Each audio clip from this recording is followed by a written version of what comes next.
Hey, Moan, happy Thanksgiving Eve. Happy Thanksgiving Eve, DK. Dwight, you were close. You were close. No cigar, man. Absolutely not, DK. You're right, man. Happy Thanksgiving Eve, my brethren. That's right. That's right. Let's get it rolling today. Let's Where's get it that rolling. Is this thing still working in Pittsburgh? The Pittsburgh smile? It's very happy around here still, yes. Let's go.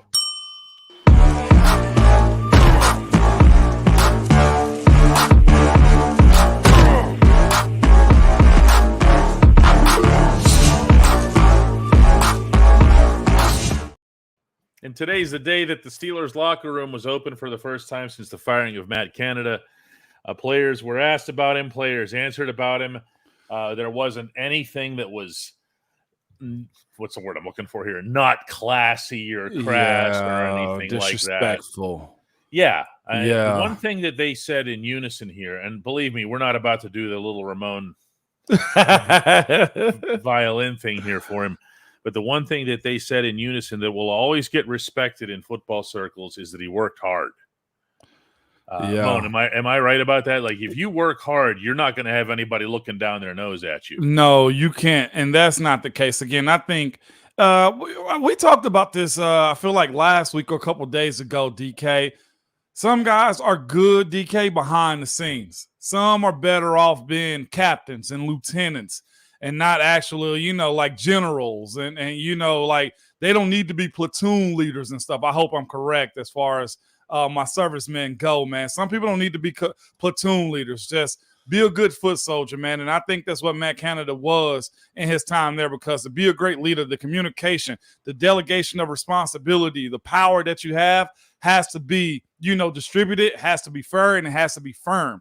Everybody I've talked to have kind of just said, for the most part, there was some lacking that came down to those departments, DK, of communicating, leading, and actually devising plans. But hey, everybody appreciates a hard worker, DK.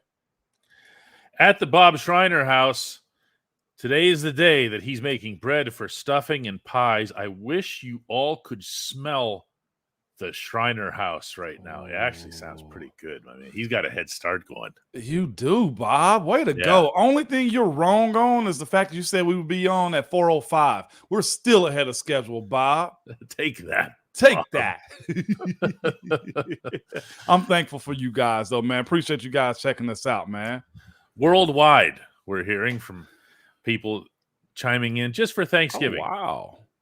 And I'm looking through these comments here too, Mona, and I don't see anything that's taking a shot at Canada or whatever. He's out. It's done now. All right. Well, not for Levi. Levi here for the foolishness. That's what it's. Look at his avatar picture. He got terrible ties waving in the background and stuff. Look at all this. Never mind. I take it all back. Yeah, nah. There's no class here. Nah. But we got it done. Look at April Fool's joke in November. He's actually now, Jim, you should be better than that. I take everything back. I thought we had some, that we had a little bit of a higher clientele here. Yeah, I thought we got one of them. We got a one high class clientele. It's my brother, man. He's supposed to be doing a show right now. Raging into the Thanksgiving holiday. Please don't, though, okay? This is the craziest night I heard ever, at least when I was playing. Pitt usually dismisses and everybody come home from college and everybody's out partying. Get that Uber, people, all right? Oh yeah. Get that Uber. Please make it to the Thanksgiving dinner. That's all we're looking for, DK. Yeah, no, that's right. Everybody make sure that they're safe and sound and everything else going on today here. In fact, Ron Slay comes in and makes sure that you continue your rage after you finish eating. Moan, you don't survive the meal, do you? Man, yeah. Long. You don't. Eventually it hits you and them eyes get heavy. And that football game that plays on Thursday night becomes very irrelevant, DK. That's what happens. I've actually turned into a football junkie on Thanksgiving Day just simply because it's there and available, man. I have. My wife said I lied to her because I told her in the beginning I'd much rather be watching National Geographic and, stuff like the HGTV. And I've turned into a very avid football watcher. because I never really used to watch it like that, DK. I really didn't. And it also used to be one of the first things I would think of with Thanksgiving. Okay, it's great to have the family here. I went and I picked up my son here from the airport a little bit ago. Here, my daughter's on her way up from North Carolina. First time both of them have been back here in a couple of months, which is way too long to be without them, to be perfectly candid with you. And I would think to myself, here's the Detroit Lions. They're going to put me to sleep. And now we don't even have that because the Lions are suddenly interesting. They are. Yes, they are, DK, and have built that team up to be very competitive in a way that's sustainable. Wasn't a whole lot of free agency out. The Golf was a trade. Cam Sutton, we know, was there. There are one or two other guys that, they brought in as far as free agency goes, made some trades, shipped some guys off. All in all, DK, Detroit's got a very sustainable team, even with Jared Goff being, what do you want to call him, on the tier 5 tiers, tier 2? Yeah. Tier 2 type of guy? I mean, I think he is, but I also think there are several tiers, of quarterbacking. Obviously, the game of interest to everybody here is going to be Pittsburgh at Cincinnati Sunday. The players are, from what they had to say today, they're focused on that. They knew they were going to get a lot of Matt Canada questions. They're going to keep getting Matt Canada questions right up until Najee Harris's turn comes along, and that wasn't today. You're going to keep getting that. Najee's a late in the week speaker? Yeah, he's one of those. Okay. Oh, wow. I never had the luxury. See, nobody it's funny. That started in your tenure, though, the whole pick your day of the week. The later you go, the more prestigious it is, right? Oh, why? Wow. Because the crowd of reporters thins out on Friday. It just does. Okay. Oh, yeah. So if you were like Vince Williams level, okay, Vinny looks around and he went, well, this Friday thing, this is a pretty good gig. One day, Vinny just randomly announced to everybody that he's going to be a Friday guy. Yeah. Yes, so you know what I would do? What's that? I'd call him on his big leaguedness. I'd go over on Thursdays and I go, what? Yeah, And he'd go, no, come on. Yeah, no doubt, DK. Levi's coming in strong. Oh my gosh, you're right. Yeah, Richard's calling you out here because he understands what the real holiday is. And we got to get Rich a membership. You got to open up your options to receive one because there's tons out there. But by the way, Rich, guess what? It is hump day. And I ain't even do it at my morning show today, man. That's crazy. Is that right? Yeah. Yes, absolutely. Dirt, man, puts up there, DK. I see, speaking of the Lions, I hope we can snatch their passing game coordinator for OC. That's the issue that you're going to run into whenever you have a really good guy, right? DK is everybody's going to come to you and figure out what's making you successful. Oh, it's the coach. Well, let me go ahead and get this guy. It's going to be very fascinating how the Detroit Lions really hold up when it comes down to people poaching their players and their coaches. Luke says, happy Thanksgiving Eve, Foster fam. Thomas Anderson says, hey, Moan, first time listening live. Great show. Thank you. I'm a lifelong Steelers fan, UTK facility staff since 2001. Go Steelers, go Vols. Levi Smith has lost his mind. He wants 300 yards and 34 points on the road Sunday. It's going to be something. If that happens, Mentoring Men says, what happens if this team looks the same this weekend? Great question, Moan. What if it looks just like Cleveland? I know he's referring to the offense here. What happens now, man? Nothing. That's kind of where I'm at. I mean, what else can be done? We've already said the playbook kind of got to stick. The call and the flow of the game isn't directly an offensive coordinator, right? You got Coach Faulkner, Coach Sullivan, who are pretty much getting a dry run at being offensive coordinators and crafting an offense for these guys to actually say that there's more firing, there's more demotions. I don't think a Cincinnati loss will absolutely do that to you. If it's a bad loss, then there's more questions that's got to be asked. But as far as major changes coming, I can't see that being the case. Now, again, evaluation of players and level of play is going to come into the fold. But the people that you want to get fired, I think is already done. I think you're in a position to where everybody understands it's a little bit more tense. Everybody got to pour in. But I'll also say this too. Most times with the firing of coaches, there is that next week bump of wins. I don't know why that's the case, but it happens every single time. The matter of firing a coach and immediately turning it around immediately has to be the case this weekend, man. Will it be problematic? I think so. Okay. I think we start looking more at the players, because here's the other thing. If you want it, and this is, can I do it, DK? Can I do it? Before we get to the Hey Mon segment, I think somebody said, this is where I wanted to go. Golly, I just lost it. Give me 1 second. Bear with me, y'all. Here we go. Andrew, my man. Andrew with a U says, so doesn't Mike T firing Canada put more pressure on him now that there's technically not an OC to blame? I don't think so. Oh, you don't? I okay. don't. And I hope you just don't see pressure on him in any form. Because the one thing that you thought was a problem is gone. It was Tomlin fired Canada. Tomlin fired. You got the firing. My point of it is this. When you as a head coach release the leech, and I don't call him a leech, you release the bad item that's pulling blood out of you, you think you're going to be better. If you are, good. You've made the right move. If it doesn't get better, you still have the ability to say, well, look what you left us. The people that want Coach Tomlin fired, I don't think it happens this year. If you have a succession of hiring offensive coordinators and nothing comes out from it, then you got to look at the top and say, well, what's the structure of all things that you're allowing to happen? Is it an inside the building thing? Are you not disciplining your guys a little bit more? But as far as this year and next year goes, to me, does the seat get a little bit, the floor get a little warmer where he got to move his feet a little quicker? Maybe. But to think that at the end of this year, Mike T's gone, I don't think so.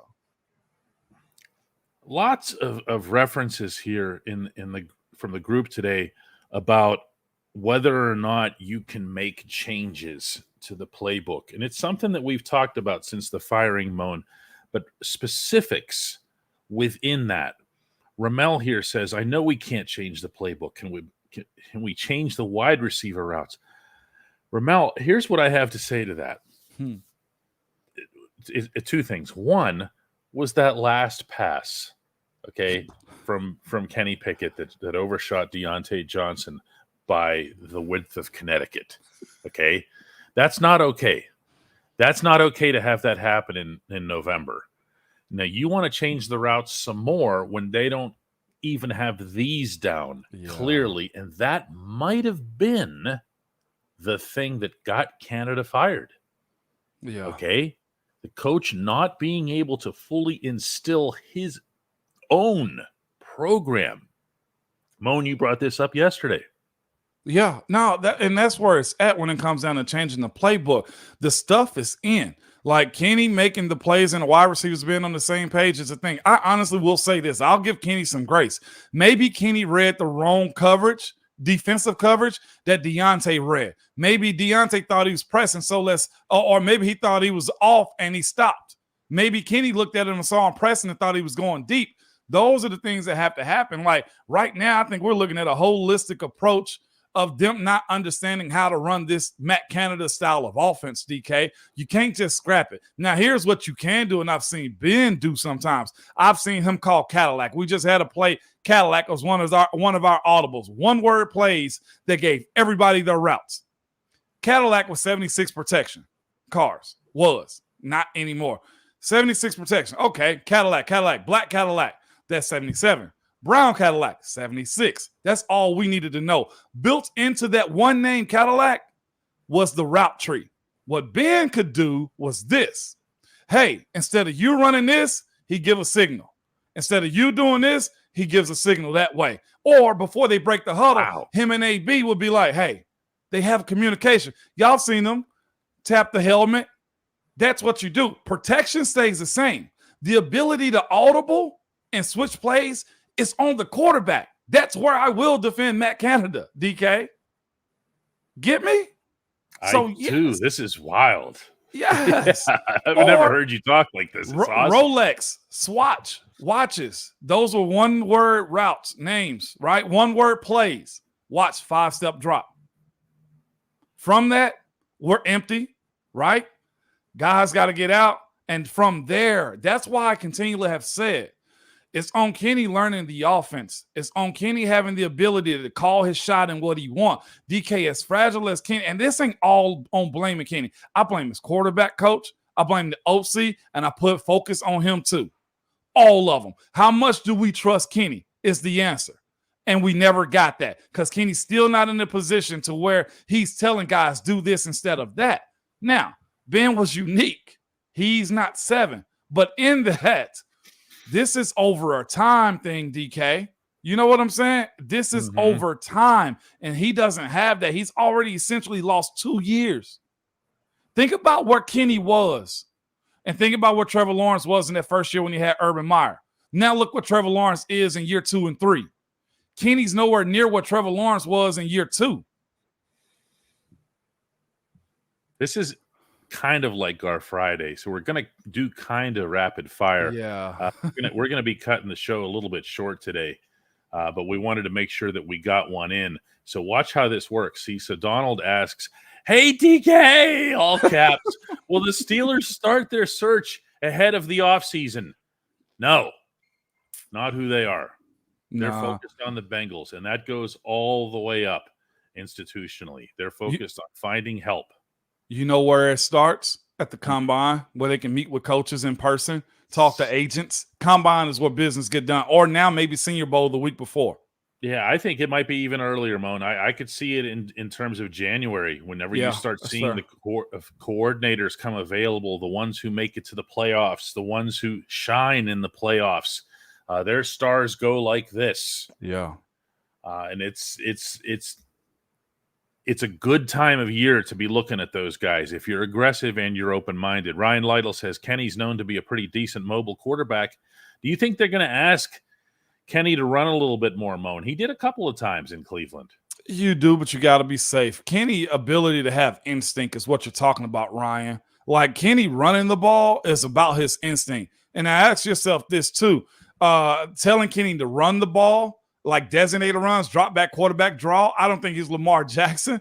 I don't think he's even Trevor Lawrence from what I saw this last weekend as far as his ability. Him getting out of the pocket and extending plays is something that has to be an instinct thing. Again, we can blame coaching all the heck we want to, but a lot of this falls on players. Ben was probably told time and time again, get rid of the ball, 7. Get rid of the ball.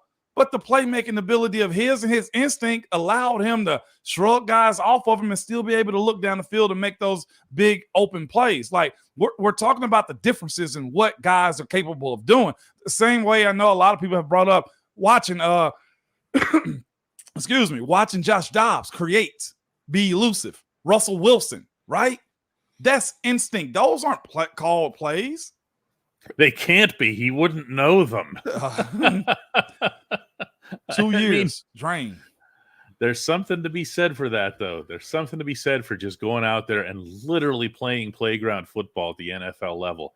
You'd almost have to be a rocket scientist to be that smart. Right. And he could be. I think he's got his pilot license now. Little bit of coin says, hey, Moan, why don't they just move Broderick Jones to left tackle and play Chuks Okorafor at right tackle again? Dan Moore was not good in Cleveland, and Jones can maybe give Kenny a little bit longer time in pass protection. You know where I'm going to go. And Dan's defense, Dan had his first bad game against Myles Garrett, in my opinion. It was a bad game. It was a bad game, but you don't move 2 to save 1. This isn't an in-season thing unless he doesn't bounce back. That's what you are dealing with right now. If Dan doesn't have a bounce-back week and Cincinnati got some rushers, then guess what? Now we start asking questions. But Cincinnati's coming, okay? You said this on the previous show, okay? They're coming. They are coming, man. Broderick, I think we know, will be the left tackle. You got a great problem. You got 3 starters at tackle. However this shakes out and move forward, you have to. But a little bit of Quan, it's just my opinion. And coaches may feel a whole lot different than me, okay? When it comes down to it, this is something that has to wait and see. You can't just make that change after one game, too, because before that, Dan had a succession of some good games. Think about the wins. You're just highlighting now because of the loss, and I'm with you on that. No fault, no shame at all. Still Cold says, is Calvin Austin never open with that speed? I can answer this one, Moan. Go ahead. Because when you're in the stadium, you see things that aren't shown on television because you're seeing the whole field. The television cameras, by very nature, and this is what they should do, track the football. They track wherever the play is. I am here to attest personally that number 19 was in the middle of the Gobi Desert like this, wide open in the middle of the field. Yeah. And he didn't even get a look from the quarterback. That's how locked in, and I don't mean that in the positive context, Kenny is on the 2 sidelines. He's just looking here. He's looking there. He checks down. The play is over. Okay. I don't even care whose fault that is. It's so dumb that there aren't even words for it. I got one, DK. It's real good, man. Yep, go ahead. This is real solid from Maurice. Maurice puts on more respect, and I love this stuff. Respectfully disagree with assessment and Coach T's seat getting a little warmer, regardless of who fired Canada. You must believe the ownership is starting to question the head coach's decisions. Me knowing them, I don't think that's the case right now. I just don't. I will agree with you on this. The feet getting a little bit warm, yeah, I can see that being the case. It's just going to be a shocker for me to believe that they're ready to move on. But anything is possible, Maurice. If you want them gone, I'm cool with that. But their method and how they operate is not like other franchises. It's the only thing that I have to stick my head on, stand on, considering I've been in there with them. You may be more right than me, and I'll come back and tell you. Maurice, that's on me. I have no shame in that. Papa Ray wants to know, hey, Moan, could that be due to Matt Canada coaching Kenny Pickett to not throw in the middle or make picks? Can Kenny open things up more now? Remember that there's no way that a decision of that magnitude, like let's not throw to the middle of the field, comes unilaterally from a coordinator. Okay? There's no way the head coach is involved in that. Especially when you hear the head coach, if you read between the lines of some of the stuff that he says, whenever people like me will ask a critical question about the offense or whatever, he will respond with something about, we haven't turned the ball over and we're running the ball. That tells me, and he's de facto telling you, that he's kind of okay with that approach. We will see. We will. This is... Yeah, where this offense is right now, everything should be on the table. Deep balls to open up the game against Cincinnati. Do it. Like throwing to Pat down the middle in a safe way because they got some safeties that will knock you, okay? And we need Pat Fryermuth as on the field as much as possible, man. But everything is on the table right now when it comes down to it. Like, if they're not and they're living in their fears, as Coach Tomlin like to say, that's just bad business. That is a way to get fired right there, DK. Hanover Fist says, 77. Broderick Jones was so good when he pulled from the right side. Fine, but Broderick Jones is also a natural left tackle. So I wouldn't worry too much about whether or not he'd be able to make that adjustment. I got to tell you, Moan, the worst thing I'd ever be equipped with is to get into an offensive line debate with an 11-year NFL guard. However, there's a part of me that's kind of okay with the concept of saying to Chooks, you know what? Let's see what you got. Here's Cincinnati. Really? I got no problem with it. I just got to see what I'm saying? But how are you going to see it? As far as Chooks going to the left or Chooks coming back to the right side? Let me put it this way. Okay, let me hear what you got, because I never got your answer on what you were going to say. Yeah, so I'm being humble and respectful as it relates to the offensive line. No, just say it. I'm good with that. So this is a question more than it is a statement on my part. if you had all things even from a purely size, athleticism, and everything else, who would be your two tackles? Who would be your two starting tackles? Probably Chooks and Broderick. It's the only thing I'm thinking here. You know where it becomes problematic to me? Go ahead. Chooks' finish. His finish. I mean, what a lesson, though. I know it's a lesson. He just got knocked back on his heels, Moan, for 3 weeks now. I'm with you. I'm a believer. You got to show me if he is getting back in that lineup, DK. And you know, Chooks is my dude. That's my guy. I'd absolutely love to see him in that position. He better play like he's friggin' Trent Williams, is what I'm telling you. And maybe that's the lesson to have been made, DK. Maybe now with Matt Canada not being around, they'll actually have a protection plan, okay? They'll actually know which guys to go to and who's hot and who's not, who's the mic pick up, all those types of things. Maybe that's what he needed. I know the year that I didn't go as come out as opening day starter, it pissed me off more than anything. And from that moment I got in that lineup, I didn't go back out. Well, and then look at it this way. You have already on your offense a handful of guys. We've mentioned Kenny, Najee, who are going to be out there like this because they spoke up. They got the coordinator out of the way. You're going to have a lot of that already. Why not throw another one into the mix? You know by having Chooks, that guy. I'm just saying.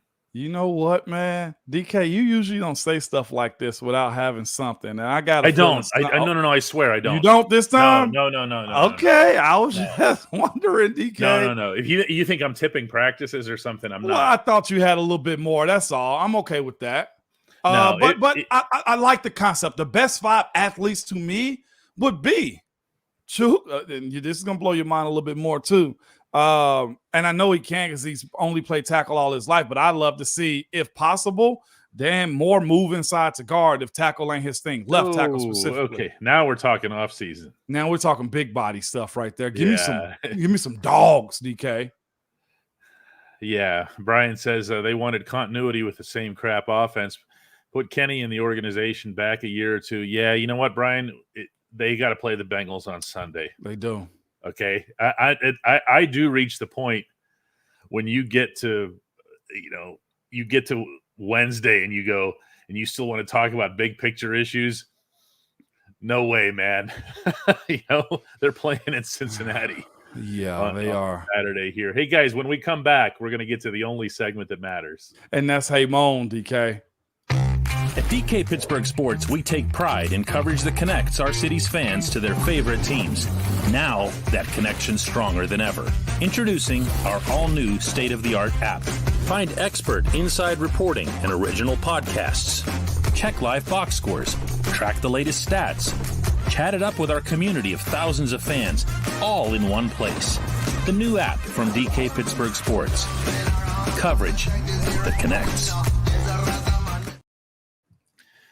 Andrew has no use for the fact that Matt Canada is gone and we've got only 216 likes so far on this episode. That flies in the face of having almost 1,000 live viewers. So you might want to fix that up, or we're going to be sending Andrew over to purge your cranberries.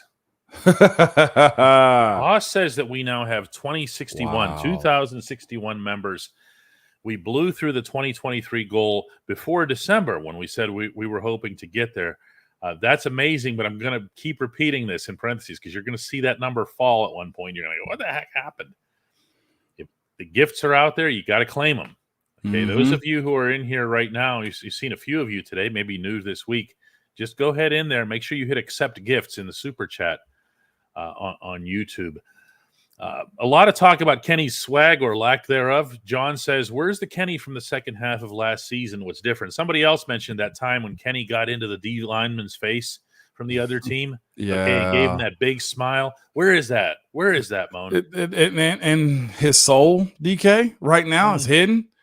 Like, legitimately, you do this stuff when you know you're playing good. Kenny ain't playing good. He can't go do those types of things. Again, this weekend will show us a lot when it comes down to how Kenny and Najee play specifically, and also where the attention to George Pickens is going to be at too. That's my thing, DK. We're seeing a lot of playmakers on this squad not get the ball in their direction, whether that be Najee, Deontay, or friggin' George. Kenny from the second half, where is it at? He has no confidence in his play. If you're asking me, he's trying to find out where it is just as much as we are. Look at it. It don't look like the same guy right now. He needs somebody to help, like, usher him to that point, man, because he's not there on himself right now. Now, Hanover Fist wants to know in advance if we're having a show Friday. We are shutting down, my friend, just like you are. Okay, we are shutting down. We will be back after the Cincinnati game on Monday here. Corky says, "Hey Moan, Kenny loves the shotgun. Wouldn't he be better under center? What are your thoughts on that?" I love shotgun, run and pass. When we had a line that could run in the shotgun too. Kenny getting under center is a product of what college quarterbacks are doing though too. Think about it for a second. I'm not trying to dismiss what you're saying, Corky, but here's the thing. Most, if not all, college quarterbacks are in the gun 95% of the time. That's what Kenny does. That's what the new NFL is. It's rare in all of football where quarterbacks are getting under center. They are in goal line situations to run the ball, and they're in the gun. And truth be told, Corky, Pittsburgh helped start that. We did 7 shots. Think about it. Yeah. I have to take this one because this really triggers a memory for me here. Frank says, "Remember when the Penguins fired head coaches? I expect the same thing to happen." Now, Frank, you might be referring to the most recent time whenever they fired Mike Johnston midseason. Mike Sullivan takes over and they go on to win 2 Stanley Cups, okay, including one that same season. Okay, but that's a pretty solid coaching change. Okay, something similar happened their previous cup. They fired Michel Therrien midseason, and Dan Bilesma takes over and wins a cup. I've got a better one for you. What's that? Moan, does the name Herb Brooks ring a bell for you? Not for me, no, DK. It will now. Have you seen Miracle? Yes. That's really? See? Yes. Herb, the late Mr. Brooks, who I'm proud to say was a friend of mine when he was here in Pittsburgh. He passed away tragically in a car accident about 20 years ago. Wow. He took over the Penguins from a very defensive-minded head coach named Kevin Constantine, who had all these wonderful world-class players, but he held them back. They were very cautious and careful, even though they had the scoring champion, Jaromir Jagr, on their roster. He gets fired mid-season. Herb Brooks comes in. And remember the scene in Miracle when he has the American kids just skating? Yeah. The legs feed the wolf, he would say. That was his saying. Wow. Okay, the only way those players are going to eat is if their legs take them to that food. Okay, so he had them skating and skating and skating because they needed to outskate the big bad Russians and everything at the Lake Placid Olympics. The Penguins at the Civic Arena that night went out as if they had been unleashed from, I don't know, cages. They played against a very good Washington team that night and smoked them 5-0. They were virtually scoring at will. Yeah. I've never seen anything like that before or since. And I am telling you, there's a part of me that believes that this offense, this Steelers offense, which has been pent up in their own minds, which is all that matters here, that offense is going to take that field at Paycor Stadium thinking, oh, wow, I can actually do this thing that I want to do. Even if they're wrong, even if it's just perception, they're going to think that, and it's going to make a difference. That's very true, DK. I will not try to top that. That is legit right there and very valid. Very valid. I haven't told the Herbie beating Washington 5-0 story in a while here, but I'll tell you what, he was really proud. It's really, man, that's they want to make a movie out of it. Okay. I mean, that's doing something right there. Absolutely. When the coach just comes in and says, you guys are out of shape, you weren't skating hard enough, your legs you had airplane legs. Yeah, wow. Because they were tying you. Now here they go. Here they go. Let's see if that happens. Let's see even if any part of that happens. Jay Bo says, one good game, hitting his guys in stride is all Kenny needs. A couple of touchdowns. Do you agree with that, Moan? Just kind of finding some kind of floor? I actually was going to go to that Calvin Austin question again, too, because here's the thing. Calvin's had like 2 situations this year where he's been underthrown where it could have been a touchdown. Oh, yeah. So a lot of that, again, I don't know if Kenny trying to feel what a good pass is or just doesn't know how fast his guys are. But when it comes down to involving your speed dudes, you can't miss those opportunities to take the top off the defense. Everything else opens up from there because you have to play back and realize there's a real live threat to you being scored upon if you let guys behind you. That's the thing, too, now, DK. There's so many different weapons that this group has, and nobody's actually carved out a real role for what their specialty is. Think about it. You knew what AB could do, get the ball and go at any moment in time, correct? Juju, you knew what his role was. Catch him down the middle, heavy yards to be made. Martavis, you knew what his role was. Go, and just go further, and I got you. Heath, think, what is the role of these guys? Let's even go with Pat Frymuth. He's been in and out of the lineup so much that what is his defined role? Is he over the middle of the target of the defense type of guy? What is Deontay, honestly, right? He just got into the end zone 3 weeks back. What is George other than an acrobatic catcher? What is Najee? Think about what is Calvin? What is Anthony McFarland? Nobody. And I don't even know if it's a friggin' like on Canada. Nobody has a friggin' defined role. And that's a perfect place to bring in this outstanding comment from our friend Terry Braidlove. Notice the word that he uses, though. And now I wish I used this in my column today. Correct play calling can change everything. How thick is that playbook, Moan? The playbook in camp is about this It's thick. a phone book for those of you who go back to phone books, okay? Now, guess how thick the playbook is week to week. But the plays are in there. They're in there. Correct play calling. I'm going to throw out this reference to you guys again. Anthony McFarland. It's there. Calvin Austin. In the those plays were in there. They were running them this past summer when those guys were healthy. And I know they haven't put Ant Mac out there yet. Okay. I can't do anything about that. I can remind you that it's there, and I've done that. But for whatever reason, either Matt Canada or Mike Tomlin didn't want to use it. Okay. All of that's there, Moan. And it can make a difference. There are enough plays, is what I'm saying. There are. And we've seen them at times, DK. I favored it, that quote right there, DK. I'm so excited just to see that. But and I didn't even see that, Terry. That is what I'm talking about when we're talking about guys having roles. Correct play calling. I don't think the jet sweep is a bad play at all, DK. I don't. In context. I don't think the wide receiver screens to the sideline is a bad throw in context, right? But what is the actual role? We don't know. What is the actual correct play calling? We hadn't seen it none this year. Well, here Andrew Stafford has an idea. You ready for this bit of brilliance? How about using some more Jaylen Warren? Okay, that's there for you. Okay, you don't have to run. There's no rule that says you have to get Najee his 20, 25 touches.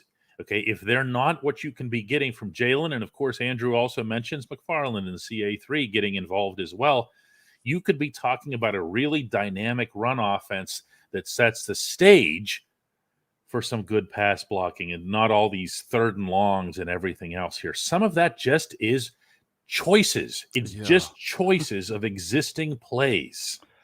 And you do catch tunnel vision sometimes in your play calling.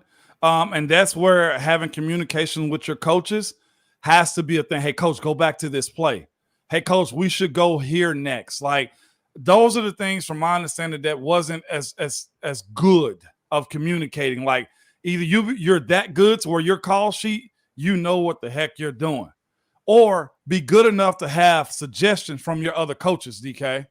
Bob Schreiner informs us that in Iceland, the phone book is alphabetical by the first name. As someone who's been to Iceland and really loved it, I can attest to the fact that in Iceland, everybody's got they've got a first name, and then their second name is the parent's first name and daughter, or the parent's first name and son. So it's like Olaf's daughter. Why are we talking about this? We have a limited – this is so ridiculous. Actually, it's a good place to end the show. Let's do that. Let's end the show, Mom. Hey, look at my guy. All right, save that for the end. Save that for the real end here. All right, here we go. Ridiculous.